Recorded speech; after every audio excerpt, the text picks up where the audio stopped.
Schools have been razed, and what's left has been hidden behind wooden hoardings.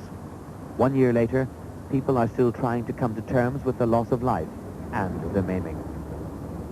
Each day, Mrs. Noreen Hill leaves her home close to Enniskillen High School and drives across town to the Erne Hospital to visit her husband Ronnie.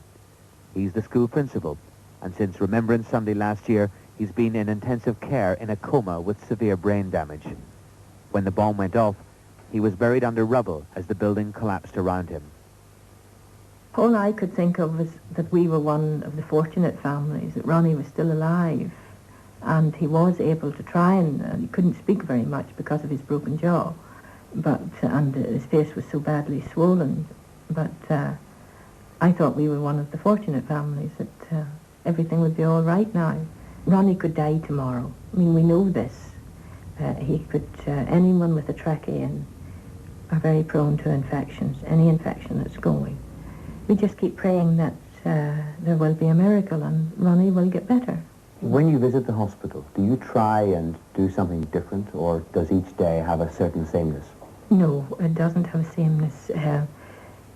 Each morning when I go in, if Ronnie's awake, I would read his daily reading for him. I would put on tapes.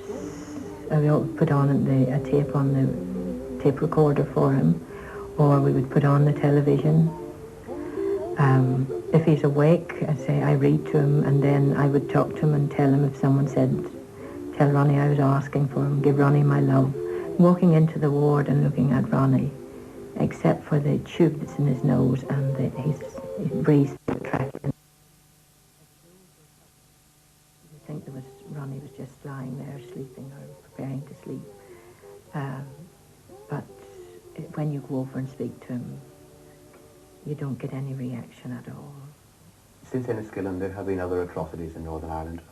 What has been your reaction when you have heard of these? I've been very, very sad. I mean, the bus one, for all those young soldiers. I felt so sad and so sorry for their parents and their young wives, and how anyone can do things that cause those atrocities. I just can't understand. Human beings, if they thought about it, surely they couldn't hurt someone the way, they couldn't hurt someone the way we've been hurt.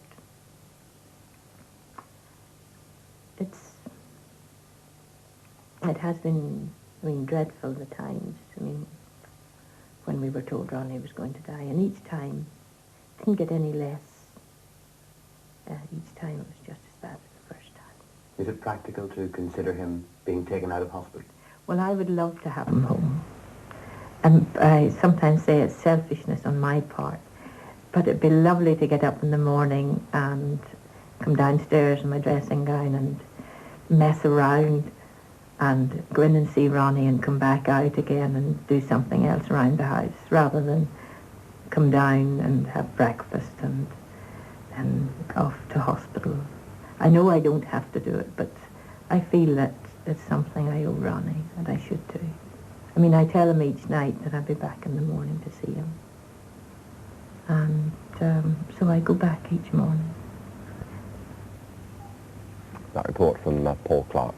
The carnage at Enniskillen last year was made through words of forgiveness from the bereaved and injured, not just an atrocity, but a beacon of hope. The story of Enniskillen a year later is twofold, of some attitudes changed forever, but also of a reconciliation as far away as ever. The world was touched by the words of Gordon Wilson, whose daughter Mary was killed. This summer, 6 young people, 3 Catholic and 3 Protestant, visited Canada on the Mary Wilson Voyage of Hope. It is the young people who the onus is on, because the older people have set attitudes, and it's too late to change their opinions. Whereas with the young people, they're still impressionable, etc. So it is, their opinion can be changed, their beliefs. Yeah, I agree with Patrick as well, and I think that if this trip kind of carried on, I think it'd be really, really worthwhile. Gordon Wilson has received many awards this year, but his wife Joan, a music teacher, has also had to carry the strain. Well, of course, we never expected it to be a watershed, but There has been a change in people's hearts. The young people and the people I meet, I think, are more loving and more aware of loving each other. Love was very important for the bereaved and the injured too. Ronnie Hill's been in a coma ever since the bombing. His wife Noreen visits him daily in hospital. Ronnie could die tomorrow, 5 times now in the year. He was very, very low. But each time, we've left him in the Lord's hands, and he's come back. You have to contend with both the feelings of the anger and the hatred, plus your sorrow and what you have to come through. When someone tells you that your husband's not going to see morning. Enniskillen has witnessed many emotions, and for some the forgiveness expressed by people like Mrs. Hill and Gordon Wilson is just too much to ask. I couldn't understand how he could say he forgives them. Because at that time I know, and now I know I still don't forgive them. It was sort of quite frustrating not to get the chance to say that I don't go along with that. No rational person can forgive a man that did it like that. God, in his great mercy and his great love, hasn't forgiven him. How could a mere human being do it? Perhaps the most telling illumination of Enniskillen today is the fact that the Anglican Bishop of Liverpool, David Shepherd, won't be attending next Sunday's remembrance service at St. Macartan's Cathedral. He wouldn't go without his Catholic colleague, Derek Warlock, but he wasn't invited. The Remembrance Day bomb touched a chord right round the world last year, but it's a brutal fact of life in Northern Ireland that in terms of peace or politics, they were just 11 more deaths. Peace depends upon politicians, and while those who died here will always be remembered, as a clergyman once remarked to me, you can't build a peace movement on a single act of terrorism. Dennis Murray reports. The family stood for a minute's silence. The service of remembrance was held in the nearby Presbyterian Church, where 6 of the 11 who died had been members of the congregation. Remembered now as where 11 people were murdered by the IRA. Julian Armstrong, whose parents died in the blast, laid a single wreath today. The families also gathered at the shell of St. Michael's Hall, where the bomb was planted, and they laid a single red rose. Then, with survivors and others, they attended a private remembrance service at the Presbyterian Church. Cenotaph. At 10 to 11, the time of the bombing, the 40 relatives stepped forward, and Julian Armstrong, who lost both his parents, laid a wreath of red roses. The relatives observed a minute's silence as the town centre came to a standstill. They then made their way to Enniskillen Presbyterian Church for a special service in memory of their loved ones.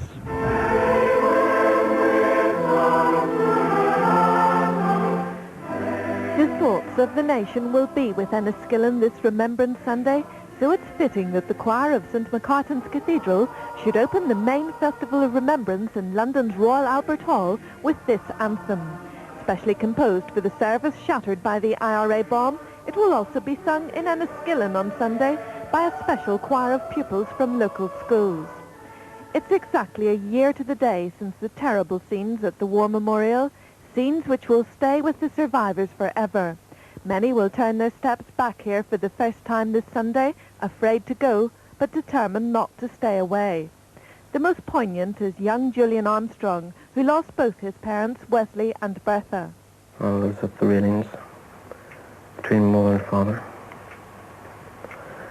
And then we were just talking, and then there was this bang, just threw us to the ground. I don't know how I got up, but just got pulled up from the railings. And then I just went over to my mother, just took the rubble as quick as I could off her. And I just saw what she was like, you know. She was dead, and then I went to my father with a huge slab on over him. I saw the arm move. And just Mine was pleased though he was dead as well.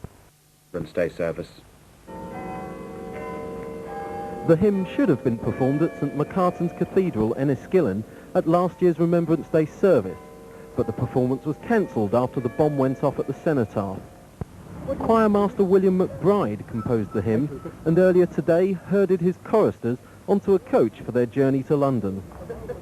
On Saturday, the hymn will be performed at the British Legion's Festival of Remembrance at the Albert Hall in front of the royal family. That people gathered informally at the cenotaph to remember the 11 killed and 60 injured by the IRA bomb 3 days earlier. Tonight, all traffic was diverted as almost 500 gathered silently around the war memorial. Among those present were survivors and relatives of the dead and injured. After a short silence, the vigil ended with the Lord's Prayer. Enniskillen earlier. In the town, church and political leaders from both sides of the community took part in the ceremony. The vigil was organised by the Enniskillen Together group, and its chairman, Neville McElderry, said it was designed to give people the opportunity to reflect on the events of Remembrance Sunday. After observing 15 minutes silence, the vigil ended with the crowd reciting the Lord's Prayer. For the Remembrance Day service at the town's war memorial. Throughout the night, army patrols were flown into Enniskillen to carry out search and sweep operations. The centre of the town was virtually sealed off in preparation for this morning's ceremony. As they gathered round the war memorial to pay respect to the dead of 2 world wars, the memories of those killed here just 1 year ago by the IRA bomb were still keenly felt. The blast took the lives of 11 people. It injured more than 60. Both sides of the sectarian divide here have worked hard to heal the rifts opened up by the bomb.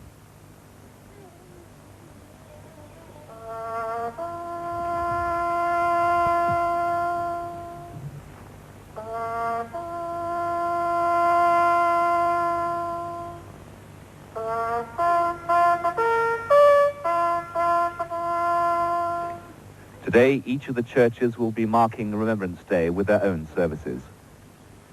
David Chater, ITN, in Enniskillen. Was intense even a full 12 hours before the Remembrance Day parade was due to begin. By morning, little was left unsearched. Every possible hiding place had been examined. Even the River Erne was put through the most comprehensive security sweep Enniskillen's ever seen. The parade, with its traditional 2-minute silence, passed off with the dignity it was denied 12 months ago. It was, of course, a time for double sorrow, sadness for those who fell during the 2 wars, but also grief for the 11 people who lost their lives in the minutes before this ceremony was to begin last year. Julian Armstrong laid a wreath for the parents he lost in the IRA bombing. The thoughts of Gordon Wilson were for his daughter Mary and the victims who died beside her. And Noreen Hill, she left her husband's bedside to courageously return to the cenotaph where he was so badly injured. There was a question for the IRA from the people of Enniskillen at St Macartan's Cathedral. And what they're saying to the men of violence is simply why? Why did you do it? As we remembered our dead, why slaughter us the innocents? And we say to them, why take our young people from us? Why pump bullets into our sons and into our husbands and into our children? What have we done to deserve that? Although theirs is just one of the many tragedies suffered in Northern Ireland, the people of Enniskillen have pledged that they'll never forget.